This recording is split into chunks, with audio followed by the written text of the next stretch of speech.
Placer y orgullo entregar, en nombre del Consejo Superior de la Universidad, la mayor distinción que otorga nuestra institución, el doctorado honoris causa, en este caso y por primera vez en ingeniería, al doctor Henry Eder Caicedo. Don Henry es un apasionado del Valle del Cauca que ha contribuido a su progreso y el de sus gentes en muchísimas dimensiones. Como servidor público, fue director de la CBC y alcalde de Cali. Como líder cívico, ha sido, entre otras cosas, donante y presidente de los consejos superiores de la Fundación Valle del Lili y de la Universidad ICESI, dos de los mayores aportes sociales del sector privado a nuestra región. Como empresario, lideró el tránsito de Manuelita, la compañía más antigua de nuestro departamento, de un ingenio azucarero a un grupo empresarial agroindustrial con presencia en varias regiones de Colombia y diversos países de Sudamérica. Estos y otros altos cargos y significativos aportes se quedan cortos, sin embargo, a la hora de escribir a don Henry. Su amor por esta tierra y por Colombia se expresan también, por ejemplo, en su pasión por las especies de orquídeas criollas y por nuestro arte precolombino.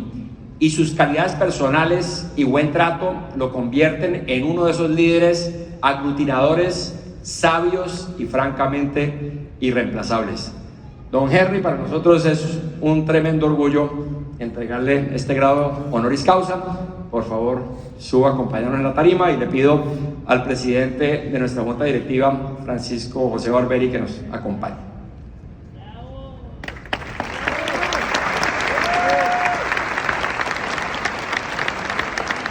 Vamos a pasar primero un video sobre don Henry. Adelante con el video.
Muy bien, esto es un momento que merece otro fuerte aplauso, un momento muy especial donde se hace esa entrega del diploma al doctor Henry Eder Caicedo, pero también queremos aprovechar y escuchar algunas palabras.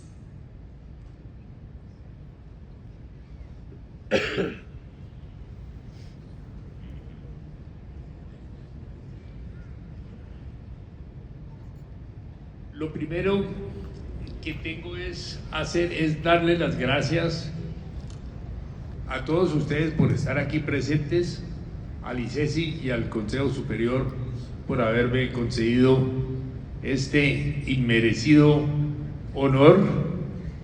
Y también tengo que darle gracias a mis padres por la educación que me dieron. Yo creo que la educación, que todos decimos que es muy importante, pero como que no lo creemos, sí es muy importante y se necesita una buena educación. Eso no quiere decir que en la universidad vamos a aprender todo lo que hay que hacer en la vida. Eso sí no es cierto. Vamos a tener muchas sorpresas. La vida nos va a dar sorpresas a todos, unas gratas, otras ingratas, y hay que manejar eso. Yo, pues para resumir mi cuento muy en pocas palabras, ¿por qué estoy aquí? Porque un señor que vivía en Lituania en 1814, quedó huérfano y se fue a vivir a Nueva York con sus hermanos que habían emigrado de Lituania, que era parte del Imperio Ruso. Allá se educó, lo educaron sus hermanos, se graduó de Harvard. Luego estuvo viajando 3 años por cuenta de sus hermanos a Chile, a California, a Panamá, y todas son decisiones que se fueron tomando en el camino por ellos, por gente ajena a mí, obviamente. Y uno de los sitios donde lo mandaron fue a Panamá a cobrar una cuenta. Ellos eran comerciantes. Y estando en Panamá, que era Colombia, lógicamente, estamos hablando de 1860 por allá o antes,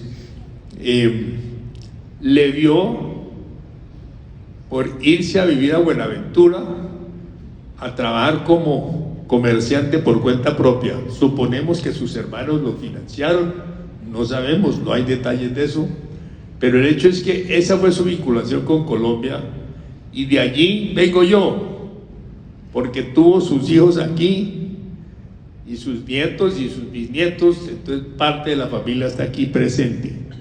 Ahora, yo no tuve nada que ver con ninguna de esas decisiones, obviamente, pero lo que sí llama la atención es los riesgos que él corría. Pasar uno de ser abogado de Harvard a ser comerciante en Buenaventura suena como un salto, pues, que a nadie se le ocurría dar hoy en día. Es imposible. Pero él sí le vio un futuro a Colombia, y es más, cuando hubo una subasta de los bienes de los padres de Jorge Isaacs, el poeta, el padre era inglés, se llama George Henry Isaacs, que le gustaba mucho el juego, cuando murió tuvieron que liquidar unas fincas, unas propiedades para poder liquidar la sucesión. Entonces él hizo una alianza con un comerciante caleño o caucano, pues eso era el Cauca, Pío Rengifo, que iban a participar, ofrecer en la subasta de unos bienes que se estaban vendiendo, que eran unas buenas fincas en Palmira, muy mal tenidas porque él no las había explotado bien. Y entonces don Santiago, mi bisabuelo, asumió el compromiso, que hoy lo vemos como medio absurdo, de hacerse cargo de la finca. Él no tenía ninguna experiencia en agricultura. Sin embargo, se hizo cargo de la finca y de ahí salió Manuelita y la organización que es hoy en día. Y siempre mantuvo primero relación con sus hermanos y primos que vivían en Nueva York y en Londres. Siempre recibía información financiera del resto del mundo. Es decir, era un hombre europeo, educado al máximo nivel, y se mantenía informado de lo que estaba pasando. Y él vio que en Cuba había un boom del azúcar, que fue la última cuarta parte del siglo XIX, y también vio que aquí la caña, a diferencia de casi todo el resto del mundo, madura todo el año. O sea, es más eficiente producir, una fábrica más eficiente aquí porque trabaja todo el año en vez de una en el Caribe, donde trabajan 4 meses, o Brasil 4 o 5 meses al año. Entonces él tomó esa oportunidad, pero desde que vino estaba pensando en maneras de comunicar al Valle del Cauca con el resto de Colombia y el resto del mundo, porque él sabía que mientras no hubiera comunicación, pues ningún negocio podía prosperar. Bueno, corrió un montón de riesgos. Le tocó, por ejemplo, en 1903, la separación de Panamá. Como él era gringo, mi familia eran gringos, realmente. Habían venido de Letonia, pero eran todos gringos educados allá. Entonces, pues aquí querían lincharlos. Los americanos había que lincharlos porque se habían llevado a Panamá. Pues él aguantó y se quedó y siguió. Y de ahí seguimos. Y tenía una voluntad de hacer las cosas insuperable. Eso pues no creo que se aprende en la universidad, eso es una característica personal. O sea que todo lo que uno aprende en la universidad, que yo creo que es esencial porque le enseña a uno a pensar y le enseña cómo profundizar en un tema o en otro según lo que uno estudie, pero hay que tener una capacidad de resistir los golpes duros. El más duro golpe que yo he recibido fue el secuestro y muerte de mi papá en 1965, porque las FARC, recién establecida en 64, había adoptado una política de secuestrar gente con plata para financiarse y para causar impacto político. Pero nosotros, digo, la familia nuestra y la mayoría de la gente creía no, que eso es una fantasía, que eso o sea, como que apareciera un hombre de Marte. Pues no fue ninguna fantasía, era cierto, se dio el caso y él murió en el intento de secuestro. Y entonces me pasó a mí una cosa muy, ahí sí vengo yo a actuar. Yo llevaba 3 años trabajando al lado de él como aprendiz. Tenía un título muy elegante, era asistente del presidente, pero lo que era un aprendiz, estaba conociendo el negocio. Y entonces el único miembro de la familia que conocía la empresa por dentro era yo. Entonces todo el mundo, yo tenía 30 años. Todo el mundo me preguntaba a mí, entonces ¿qué hacemos? Y no sé qué vamos a hacer. Y me tocó a mí hacerme cargo de guiar a la familia en qué hacer. En qué hacer, cómo se organizaban. Se estaba construyendo Ingenio del Cauca, ya entró a operar un año más tarde. Cambiamos el sistema, pero me tocó impulsar todas esas decisiones. Yo digo, un muchachito de 30 años, hoy en día no se le ocurriría a uno hacer semejante locura. Bueno, entonces esa fue una sorpresa, fue horrible en lo personal y muy grave para la compañía, pero salimos adelante porque había la voluntad y obviamente pues eso fue clave de que me hubieran respaldado los otros miembros de la familia en las ideas que yo les di. Y mira que esa es la peor crisis que yo he sufrido en la vida.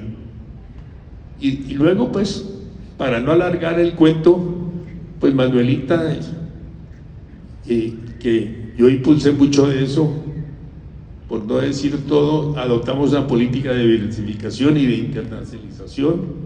Yo hoy en día tenemos negocios en Perú y en Chile, y tenemos otro ingenio pues en el Perú, y tenemos unos negocios de frutas y hortalizas en el Perú también, que es toda exportación, que ahora no sabemos, ahora viene otra empresa, no sabemos si Trump les va a poner impuestos a las frutas importadas de todo el mundo, porque todo el mundo exporta frutas a Estados Unidos, los chilenos, los peruanos, los surafricanos, pero bueno, lo importante es que uno tiene que estar listo psicológicamente. Eso no se puede estudiar. Tiene que estar listo psicológicamente para afrontar los problemas, aunque parezcan insolubles. Eso es lo único que la recomendación que les doy, y que lo que han estudiado todos ustedes, por lo cual también los felicito de nuevo, es parte esencial de la educación, pero hay que aprender lo otro y eso se lo da a uno la vida. Entonces nuevamente le doy las gracias al ICESI y a todos ustedes por estar aquí presentes, y hasta luego, y que tengan muchos éxitos en la vida.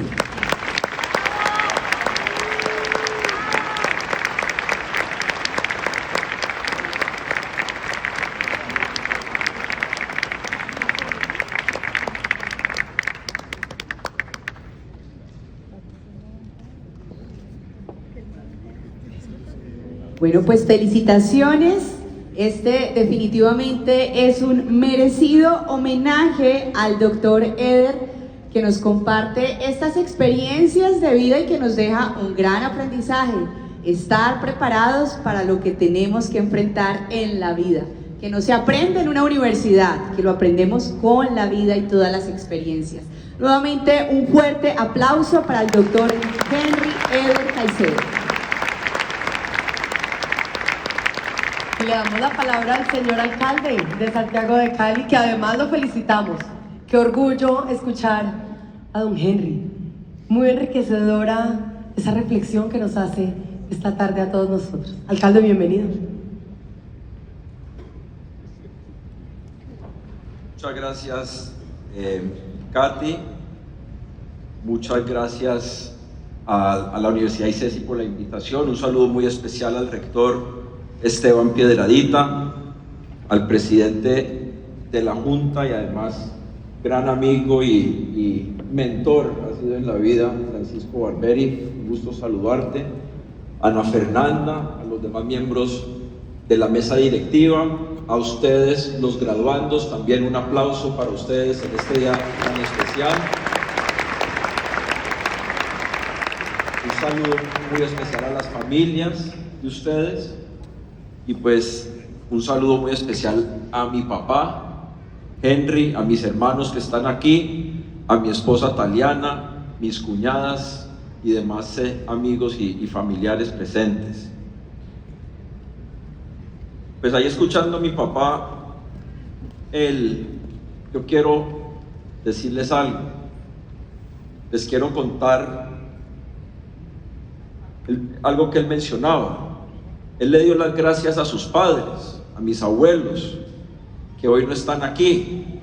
Mi abuelo fue asesinado por las FARC, como él bien decía, en 1965. Mi abuela murió en el año 2001. Yo hoy tengo la oportunidad de darle las gracias a mi papá.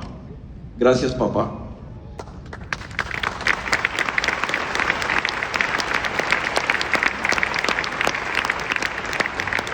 Gracias, papá, por el ejemplo que nos has dado toda la vida.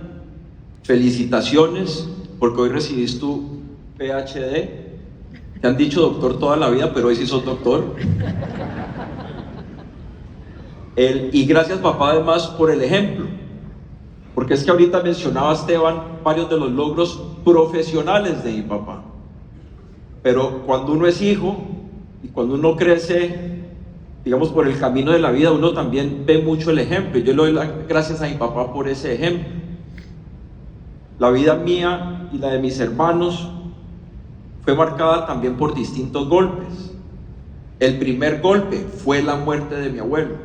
El asesinato, el vil asesinato de mi abuelo, que ocurrió 10 años antes de que yo naciera, pero cuando una familia es víctima de violencia, ese dolor se carga, ese dolor se hereda. Cuando yo tenía 7 años, vivimos un segundo golpe, y es que la guerrilla, en ese entonces, el M-19, quiso secuestrar a mi mamá. Llegaron a la casa, no pudieron. En diciembre de 1982. Pero un par de semanas después, el 31 de diciembre de 1982, secuestraron a mi tía, que era nuestra vecina. Ese secuestro cambió mi vida y fue un primer golpe no planeado, no solo la mía, la de mi familia. Ese secuestro causó que nos tuviéramos que ir del país. Yo crecí en el exilio desde 1983 por muchos años, viví 20 años por fuera y mi infancia fue marcada por el dolor de la violencia de lo que era Colombia. Cada año había un familiar distinto que había sido secuestrado, o un amigo que había sido secuestrado, o un pariente. Había noticias siempre de colombianos, de familiares conocidos que tenían que irse del país. Había noticias, hay veces, de amigos, de familiares asesinados en medio de la violencia. Y mi vida fue marcada por la tristeza de mi madre, mi infancia, mi mamá llorando todo el rato, y por el dolor y por la ausencia de mi padre, no por una razón mala, sino porque él se quedó atendiendo los asuntos de la familia aquí en Colombia, los negocios, y también atendiendo el país porque participaba en temas públicos a pesar del momento tan difícil de violencia que había. Yo me acuerdo una vez cuando yo era chiquito, tendría 10 o 11 años, nosotros vivíamos en Washington, en Estados Unidos, que yo llorando le dije a mi papá: papá, ¿por qué seguís en Colombia? ¿Por qué no estás aquí con nosotros? Y él me enseñó una primera lección que como colombianos todos tenemos que entender, y sobre todo ustedes que hoy se están graduando, que están entre los colombianos más privilegiados. Dijo: mijo, porque nosotros no hemos hecho nada malo, y si nos vamos todos de Colombia, Colombia va a quedar en manos de narcotraficantes y terroristas. Y quienes le hemos apostado al desarrollo de Colombia, tenemos que seguir apostándole a ese desarrollo. Y cuando muchos estaban pensando en vender y irse, el ejemplo que nos dio mi padre era seguir invirtiendo en el país, seguir creyendo en Colombia, seguir generando empleo, seguir participando en lo público para que el país saliera adelante.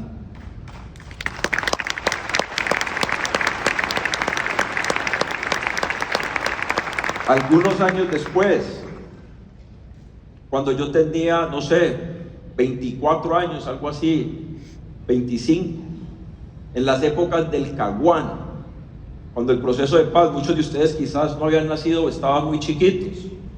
Yo me acuerdo que un día llegué a la casa, estaba con uno de mis hermanos y llegó mi papá y nos dijo: muchachos, les quiero contar algo. Acabo de estar en una visita al Caguán con otros empresarios. Se llamó la visita de los cacaos, que fueron muchos de los principales empresarios del país a San Vicente del Caguán a reunirse con el secretariado de las FARC. Y mi papá sacó una foto y nos mostró una foto de él parado al lado de alias Tiro Fijo, de alias Manuel Marulanda Vélez, Pedro Marín, fundador de las FARC y asesino de mi abuelo. Mi papá parado al lado del asesino de mi abuelo. Y a mí me dio rabia. Yo le decía: papá, ¿cómo vas a hacer eso? ¿Cómo vas a ir a pararte con este señor que mató a mi abuelo, que por culpa de esta gente nos tuvimos que ir del país, que ha sufrido tanto Colombia? Y él me dijo: hijo, ningún deseo de venganza que yo pueda tener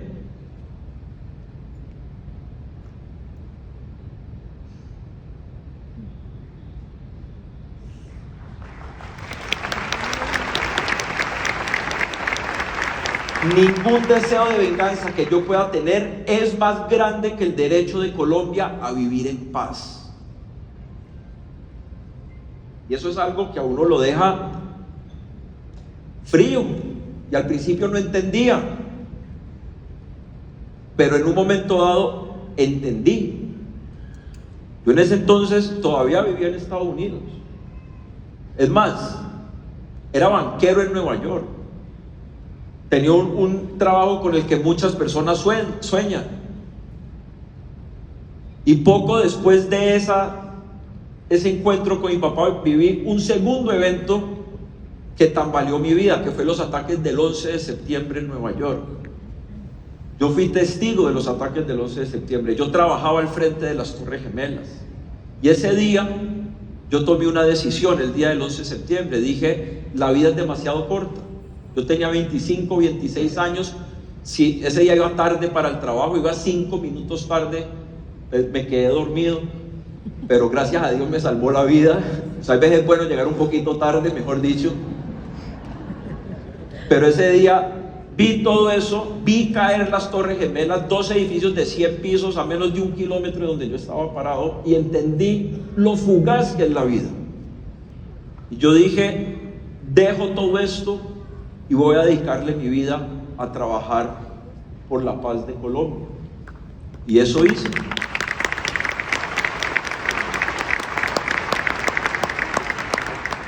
Lo hice pensando en el dolor de mi madre y lo hice pensando en el ejemplo de mi padre. y evidentemente en el dolor de uno, porque uno dice, no, pues se fue a los 7 años a vivir a Estados Unidos, qué bacano. Les quiero decir algo, el destierro no es bacano. Así uno tenga 7 años y tenga todas las comodidades, sobre todo cuando el país de uno está sufriendo.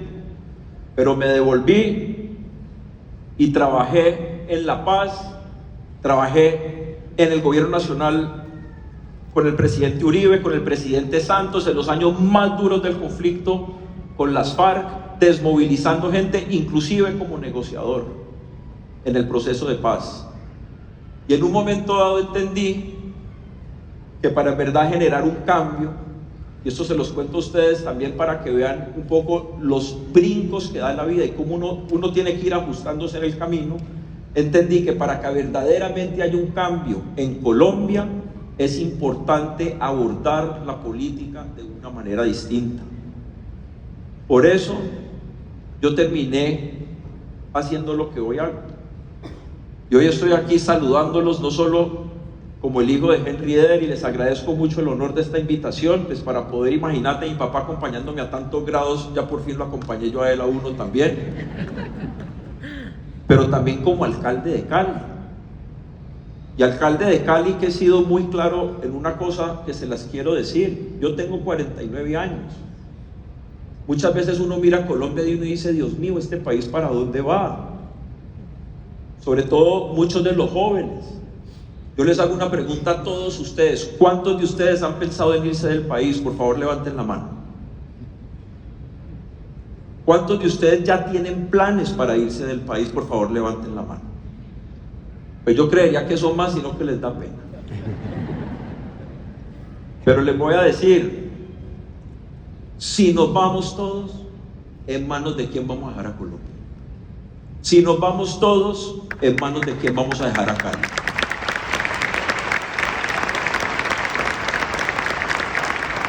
Hay personas que me dicen, hombre Alejandro, vos estás loco.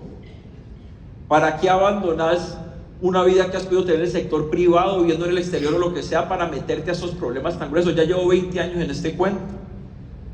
Y ahorita escuchando a mi papá hablando sobre mi tatarabuelo, su bisabuelo, ya entendí, con esa terquedad, pero también con esa visión, la visión de que las cosas pueden ser mejor.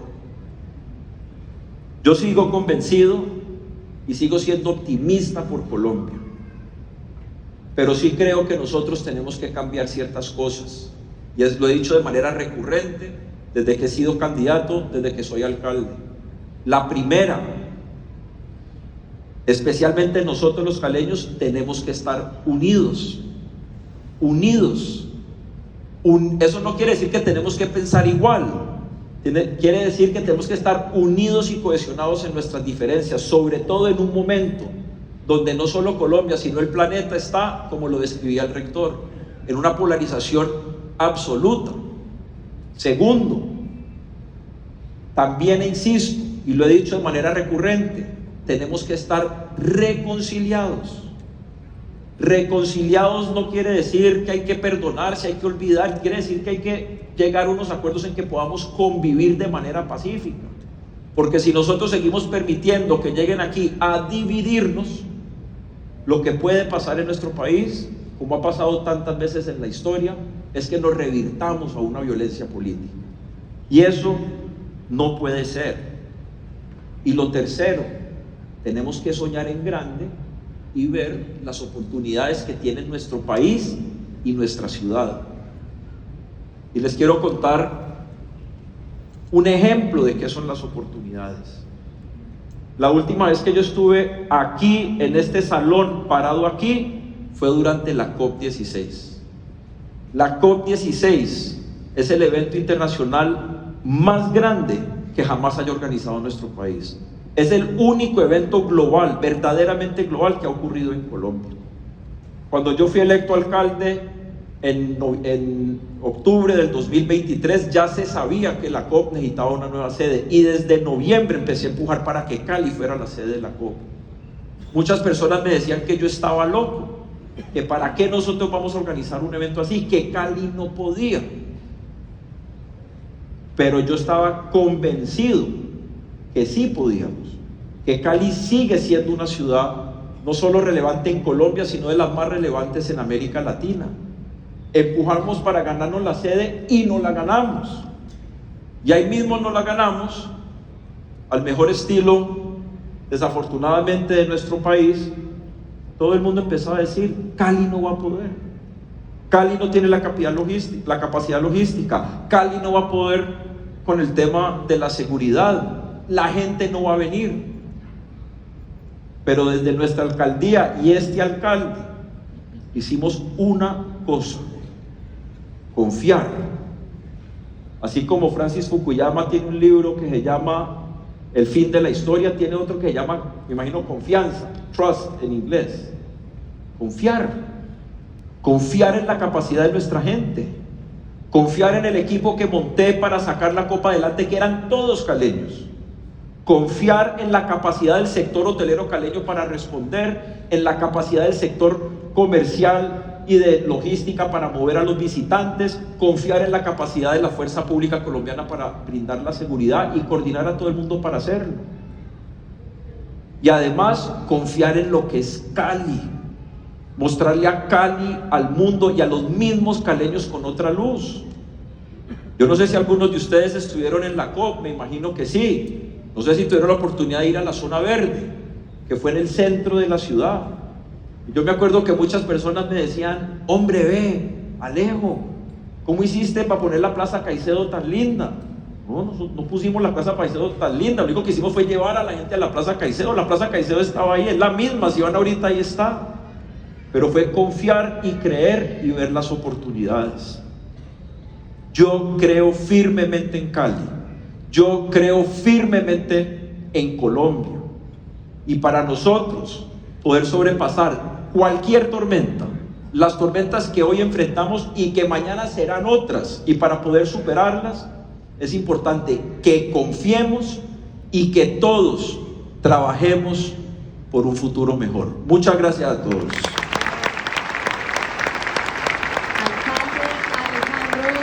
Muchísimas gracias por sus palabras, por compartir en esta tarde tan especial con todos nosotros y por supuesto por esa muestra del compromiso por seguir trabajando fuertemente por la paz de nuestro país.